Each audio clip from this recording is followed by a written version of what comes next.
Oh, Thank thank you so much, you. We're Lori. gonna have to get you a poster for I behind. know, I know. I need a Stranger Things chapter one poster up here, but I'm a huge horror fan and I love the original and I love how this one was different, but also pays homage to the original. So congratulations to the two of you, first of all. Oh, Thank thank you so you. much. Yeah, so one of my favorite reasons I love horror films is going opening weekend and experiencing it, watching it with a crowded audience. Do you have a horror film that you wish you could have experienced for the first time in a theater? For me, it would have been Scream. Oh, Ugh. really? Yeah. Honestly, The Strangers from 2008, I would have loved to be in an audience to see that one. Because I was too young to see it when it came out. But I did see that film when it came out because I am an old woman in comparison to you. I I honestly, ugh, God, I don't know if I have a good answer for this because I've kind of seen every horror film I would have wanted to see, but um, honestly, maybe The Strangers in theaters would have been fun. yeah. I vibe with that. You saw it on Blockbuster? I saw it through my local Blockbuster at Home Alone. But that's the thing is like The Strangers Ooh. 2008 was like it was kind of perfect to see Home Alone at Yeah. 14. So like I don't know if I would change that experience. Yeah, for sure. I really enjoyed that experience.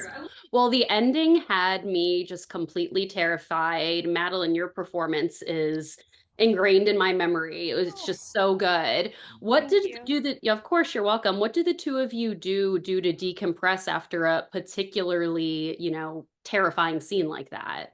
I wish I had a good answer for you. I don't think, I mean, like, we would text after scenes like that, and I feel like we were both kind of buzzing Yeah. after. I mean, especially when I think we shot that well into like 5 a.m. or 6 a.m. that morning, and so Yeah. I feel like the entirety of the shoot, my body was in fight or flight, to be honest with you. Yeah, I do remember I would get back to the hotel room and I would be like shaking. I would like the adrenaline would still be going and I wouldn't Yeah. be able to sleep. So I would do a shower and then I would Game.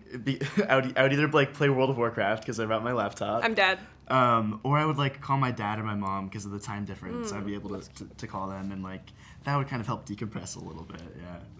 Recently rewatched the original, and like I said, it is one of my favorites. And I love how this film does pay homage to that, just like your character Maya, like smoking cigarettes. It just very reminiscent of Liv Tyler and Scott Speedman's characters. So I'm curious if you actually went back to rewatch the original, knowing you were cast in this.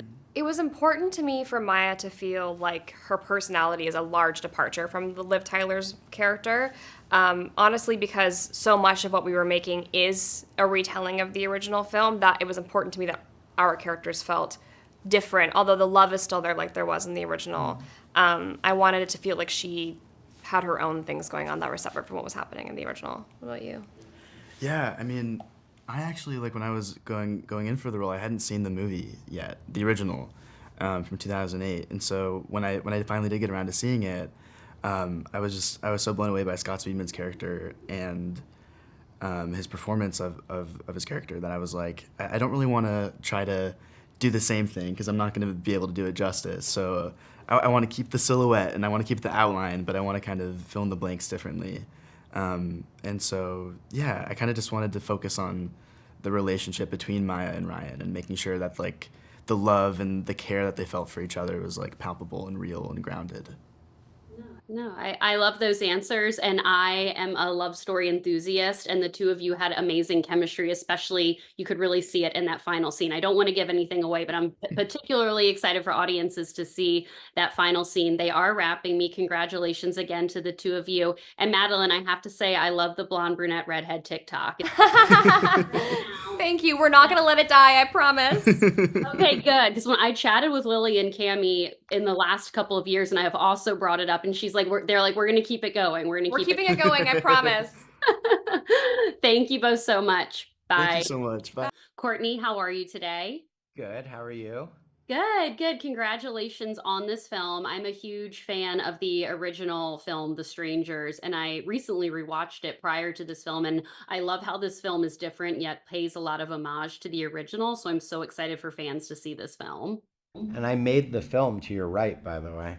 I know. I'm a huge After fan.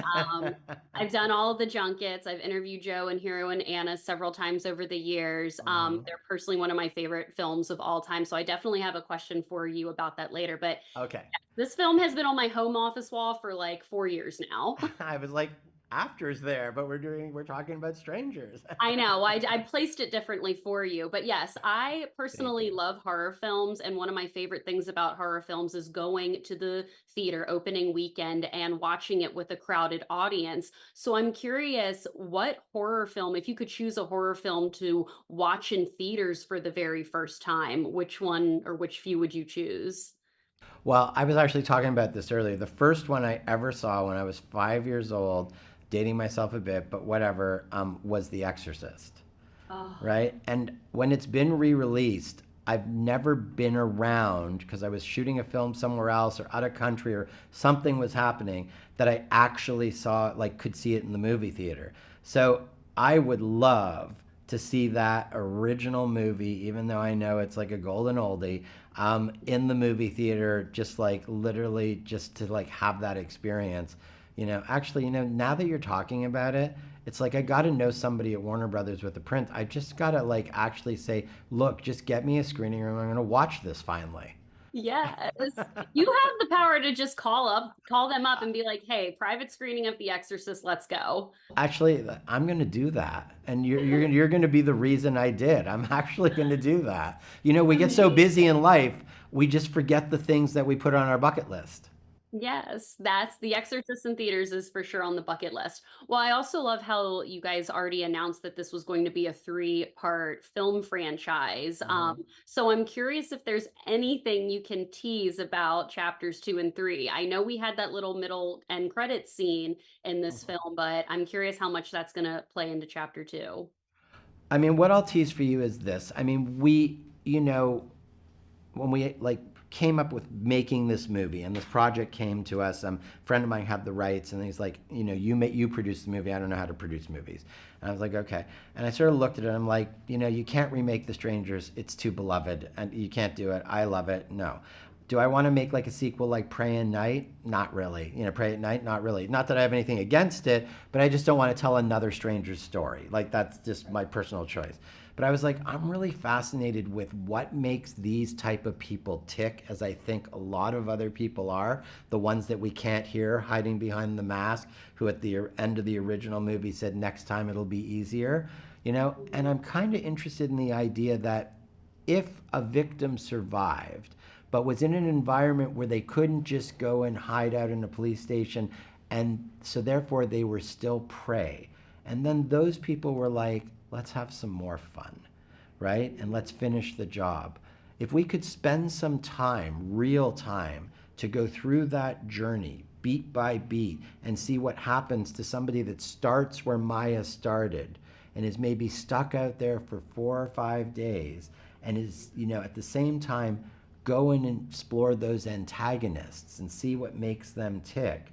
Now we could have something that could be really cool in the Strangers verse. And that's where these stories go. So the first one, I just love the setup of the original. I just didn't think it could be done any better. So some of the DNA of the original is ingrained in because there's an OG audience and there's a new audience. And so to the new people, they don't know the original Strangers, but that DNA was just the right DNA to set up the broader, bigger story we were telling. It's a 300-page script, so it's one story. I'm excited to see, chapters 2 and 3. Well, last question for you before I get the final wrap. I am obsessed with the after films. The original just celebrated its 5th anniversary this year. Yes. I've seen, all of them in theaters multiple times. I think it's like some of the best romance films ever made. And I'm curious what your favorite memories are about working on the after films. Well, I mean, primarily I made After One, and I had a very heavy hand in making After One. That's my favorite. Okay. It truly, So it truly is. I The had a first very one is heavy my hand in that. If I could tell you that I had a very heavy hand in that, trust me, I had a very heavy hand in that, okay? All the way through, from on set to editing it, to mixing it, to everything with it. So, I have very fond memories of the whole thing. I have very fond memories of the whole team. Casting Hero and Joe in the first place, that was us, right? That was actually my decision. So with Anna, with Jennifer Gibga, with the whole team, and what I loved is I love the fans for After. I gotta be honest with you. I mean, I have never seen a better fan base than the Fans for After. And, I can say that, we're trying to cook something else up that everybody would absolutely love. I feel like when we made those movies, the one thing that happens from the original four books is that we couldn't fill in all the gaps for you because the movie is like 2 hour and a half, 2 hours, and those books are 700, 800 pages. So there's all these nuances and innuendos and things that happen with the characters that everybody wanted to see and nobody could. So we're sort of looking to see if there's a way that we can now bring that to everybody in its full detail. But it's very cool to hear that you had such a heavy part in the first film. I love the aquarium scene. It's one of my favorites. Oh my God, that aquarium was like, we walked into that location, we have to shoot here. Like, we just have to do this. I've actually got an awesome picture on my phone that you've never seen of like Hero standing in front of that aquarium. It's like right here in my thing that I can't like pull it out, but maybe I'll show it to you later. But like literally, I always look at that and I'm like, I love that place. Oh, me too. Whenever I go to Atlanta, I have to go to the Georgia Aquarium.